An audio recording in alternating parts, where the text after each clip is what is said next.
Please save all assignments and benchmark assignments throughout your courses. Let me say this again. Please save all of your assignments and benchmark assignments throughout your courses. Many of these are going to be needed to complete your portfolio during internship.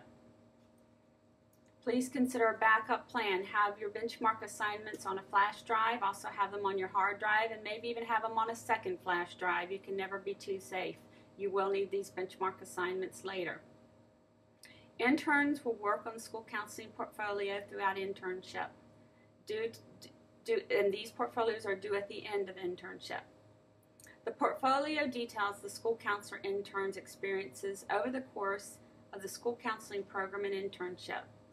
It documents how the intern has met school counseling competencies. The portfolio must be developed using a template in live text. Students are encouraged to review the portfolio rubric on live text when creating their portfolios. Students will not complete a second school counseling candidate portfolio, but continue to build on their existing portfolio if EDU 699 is taken a second time. The portfolio must be completed by the end of the first EDUC 699 internship. Students should begin thinking about and planning the 6 projects, 3 projects in each placement, that will be required in internship and often developed during program courses for implementation during internship. However, projects must be implemented during the EDUC 699 course and fit with the needs of the school as agreed upon by the interns and their site supervisors. Projects must also include all 10 of the Advanced Competency Assessment, also known as the ACA.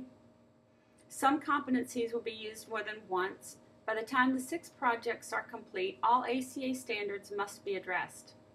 Please refer to the School Counseling Program Handbook for an example of what this might look like.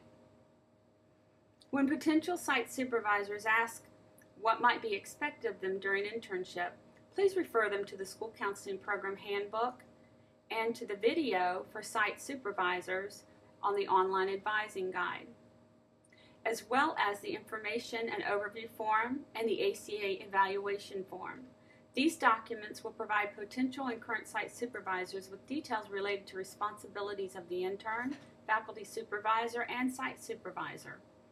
Please help your site supervisor or potential site supervisor at this time by emailing the links to them in advance so that they have access to direct access to those forms or can print copies of those forms. It is critical to understand your state's requirement for licensure as a professional school counselor. It is critical to understand your state's requirements for licensure as a professional school counselor. Yes, I'm saying this a second time. I get many questions about what's expected of students, and a lot of times students will compare the state of Virginia with other states, and what you want to do is ask yourself, what is it that my state wants for licensure as a school counselor? And then ask questions of me and whatever gates need to be involved in those questions. As noted in this slide, Virginia requires 2 years of experience as a teacher or counselor for a permanent license. This is not required to complete our state-approved program.